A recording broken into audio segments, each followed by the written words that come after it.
नमस्कार, गोंडवार्ताच्या विशेष बुलेटिनमध्ये आपलं स्वागत. पाहूया आज दिवसभरात काय घडलं. जांभवलीच्या प्रसिद्ध रामनाथ दामोदर देवस्थानात 15.9 कोटी रुपयांच्या दागिन्यांचे अपराधफर 2016 ते 2019 आणि 2019 ते 2022 च्या व्यवस्थापकीय समितीसह सोनाराविरोधात गुन्हा दाखल.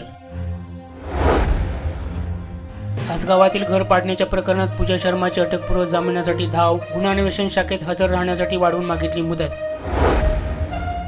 पणजीतील वालंकनी ज्वेलर्स आणि पुणा गाडगीळ शोरूममधील 12 लाखांच्या चोरी प्रकरणी बेळगावच्या अब्रार हुसेन बेग याला अटक. 8 लाखांचे दागिने जप्त. मुख्यमंत्र्यांच्या हस्ते पणजीत इलेक्ट्रिक कदंब बसेसचा प्रारंभ. आगामी काळात ई रिक्षा आणि ई पायलटची करणार व्यवस्था. कांदोळी समुद्रकिनारी पर्यटकांना मसाज करणाऱ्या संशयित महिला पोलिसांच्या ताब्यात.